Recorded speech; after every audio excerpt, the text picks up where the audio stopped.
Hello friends, welcome to my YouTube channel. और एक बार फिर से एक वीडियो मैं आपके लिए लेकर आई हूँ, बहुत इम्पॉर्टेंट है।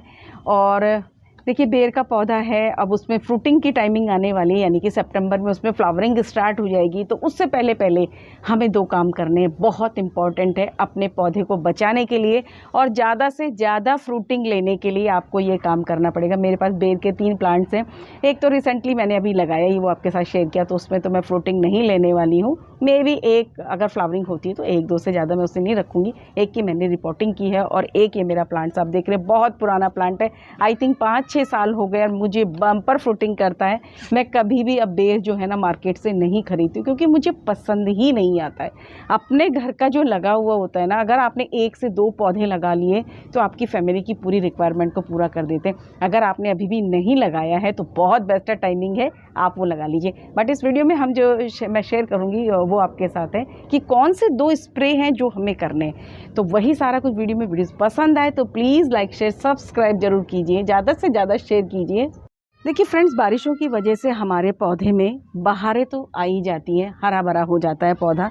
और ये जो बेर का पौधा है, देखिए मैं देख रही हूँ कि जैसे जैसे पुराना पौधा मेरा हो गया तो एक इंसेक्ट का अटैक, वैसे तो इसमें कोई डिजीज़ नहीं होती है, बिल्कुल डिजीज़ नहीं होती है, बट एक आता है कीड़ा जो थोड़ा सा पत्तियों के अंदर, देखिए हल्का सा मुझे इसमें दिखाई दे रहा है, इस तरीके से आ रहा है। तो अब हमें इसे बचाने, वरना क्या हो गया, अगर इसका इंसेक्ट का अटैक हो गया ना तो फिर ये हमारे फ्लावर्स को ख़राब कर देगा और हमारी फ्रूटिंग बहुत हद तक ख़राब होती है।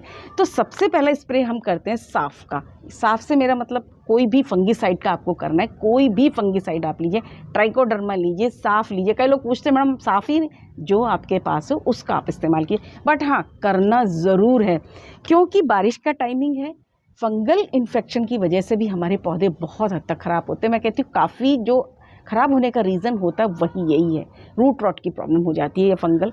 तो पूरे प्लांट्स पर हम जो एक फंगिसाइड का पूरा, जैसे कि मैं ये कह सकती हूँ प्लांट्स को नहलाना, हमें इन्हें नहला धुलाकर तैयार करना है फ्रूटिंग के लिए, आप ये कह सकते हैं। तो जो फंगिसाइड है ना उसका हमें स्प्रे करना है। फंगिसाइड आप 1 लीटर मतलब देखिए प्लांट है तो 1 लीटर से तो काम चलेगा नहीं, अगर आपका प्लांट छोटा है तो आप उस अकॉर्डिंग ले सकते हैं। तो उसमें आप लीजिए और थोड़ी मात्रा आपको लेनी है, बहुत ज़्यादा इस्तेमाल इसका नहीं होता है। थोड़ी सी मात्रा उसकी घोलकर आधी चम्मच आपको लेनी है। 1.5 या 2 लीटर पानी लीजिए, आधी चम्मच उसमें डालिए, उसका एक सॉल्यूशन बनाइए और प्लांट्स को शावर कर दीजिए। और उसमें इसकी जो ये पूरी स्टेम्स है ना, ये भी पूरी तरह से भीगनी चाहिए, जितनी भी स्टेम है ये। और थोड़ा सा देखिए, जैसे कि मैंने अभी मेरा प्लांट्स मैंने आपको बताया था कि ये ख़राब हो गया था, इस रीज़न भी मैंने आपके साथ शेयर किया था कि मैं काफ़ी टाइम पौधों को नहीं देख पाई थी। तो जब मैंने देखा तो पूरा ख़राब हो गया। और देखिए मेरा वही प्लांट है जो पूरी तरह से सेव है, फंगीसाइड की वजह से ही बचा हुआ। अभी एक बार मैं फिर से, मैंने अभी और लगाया था, बट फिर मैं एक बार इस पर थोड़ा सा और लगाऊंगी ताकि पौधा ख़राब ना हो। एक हमें स्प्रे करना है फंगीसाइड का।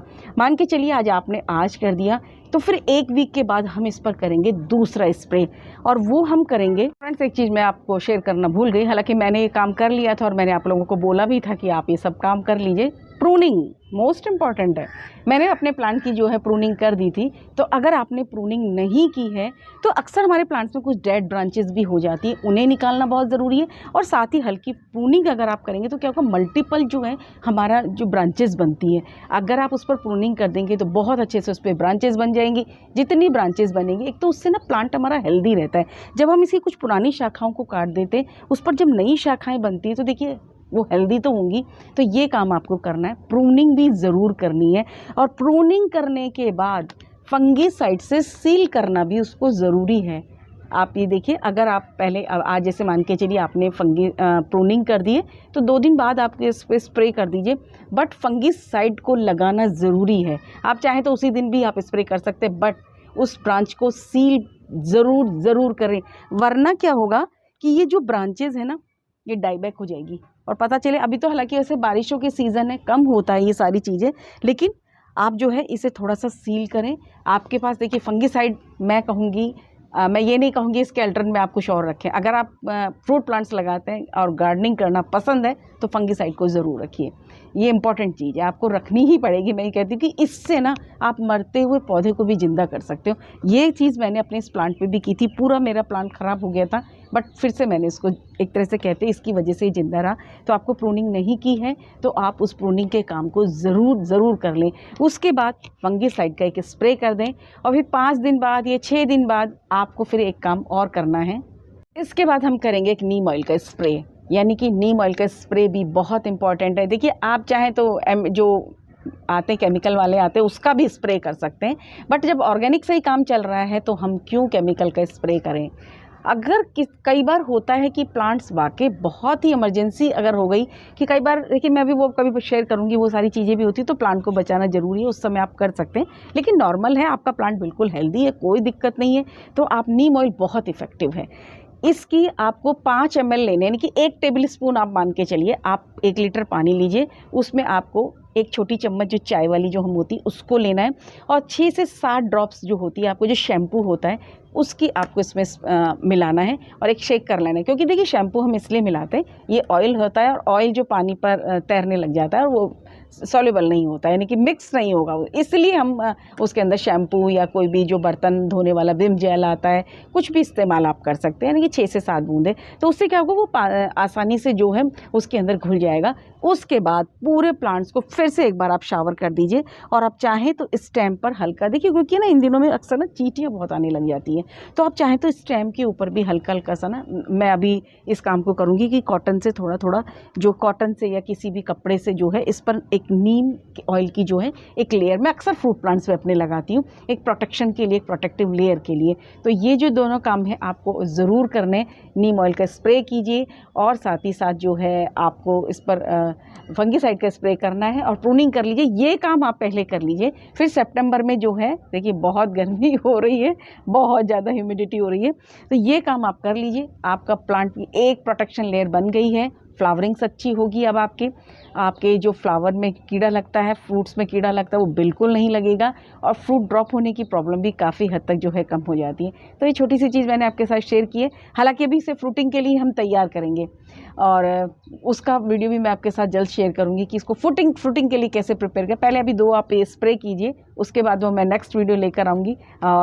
और एक चीज़ आपको और दिखाती हूँ, मेरे प्लांट्स में इसमें आजकल हो जाती है। देखिए बारिश के दिनों में क्या होता है कि जो ग्राफ्टेड एरिया होता है ना, उसके पास से इस तरीके की ब्रांचें निकलना शुरू हो जाती हैं, तो इनको भी रिमूव करना बहुत ज़रूरी है। छोटे छोटे से काम है बट इन्हें करना बहुत ज़रूरी है। इनको आप हटा दीजिए, वरना क्या होता है ये पुराना प्लांट देखिए ग्रो होना स्टार्ट हो जाता है। तो ये सारे काम आपको करने हैं। तो ये छोटे छोटे टिप्स भी मैं जो आपके साथ शेयर करती हूँ। देखिए जैसे कि मैंने यहाँ पर इसको फंगिसाइड से इसको थोड़ा सा देखिए प्रोटेक्शन लेयर दी थी, एक बार इस पर जो है मैं और इस पर थोड़ा सा फंगिसाइड लगाऊंगी। हालांकि ये काफ़ी सही हो गया है अब ये। देखिए फ्रेंड्स इस तरीके से मैं करती हूँ। कोई भी कॉटन ले लीजिए या कोई भी ऑयल लीजिए, बस नीम ऑयल को, ये मेरा बिल्कुल प्योर नीम ऑयल है, इसे खाने के यूज़ में भी कर सकते हैं। बस इस तरीके से आपको कॉटन के अंदर लेना है और अपने प्लांट्स की जो मेन स्टेम्स है ना वहाँ पे इसे लगा दीजिए। इससे पता क्या होगा, एक तो आपके ना चींटियाँ भी अगर आ रही हैं ना, चींटियाँ अक्सर आ जाती हैं इन दिनों में, तो वो भी प्रॉब्लम सॉल्व हो जाएगी और हमारे प्लांट की एक प्रोटेक्शन लेयर भी हो जाएगी। ये देखिए कोई भी इंसेक्ट इसके ऊपर नहीं चढ़ेगा। तो ये काम भी करना है। देखिए आप इस प्रोसेस को जो है गमले में भी करना है और आपको मिट्टी में भी करना है, यानी कि गमले में पौधा लगाना है तब भी आपको स्प्रे करना है। देखिए जो ज़मीन पे लगा होता है तो उस पर तो इस तरीके से नीम ऑयल का पॉसिबिलिटी नहीं होती है, तो उस पर हम बोर्डो पेस्ट लगाते हैं, तो आप उसके ऊपर जो है बोर्डो पेस्ट का इस्तेमाल कीजिए। अब इनके स्टेम तो देखिए इतने ज़्यादा उनके तो बहुत बड़े स्टेम हो जाते हैं, तो आपको ही करना है। तो बस इस तरीके से जो है ये देखिए नीम ऑयल लगा दीजिए। क्योंकि अगर पौधा आपका पुराना हो गया ना, मेरा ये काफ़ी पुराना प्लांट है एक्चुअल में, तो इसीलिए इस प्रोसेस बिल्कुल पतले से स्टेम है तो उस पर इतनी ज़रूरी नहीं होती है। तो जब आपका प्लांट मेरा काफ़ी पुराना है तो इस तरीके से मैं ये सारे काम करती हूँ। तो अब देखिए फिर इसमें भर भर के बेर लगेंगे। वीडियोस पसंद आए तो प्लीज़ लाइक शेयर सब्सक्राइब जरूर कीजिए।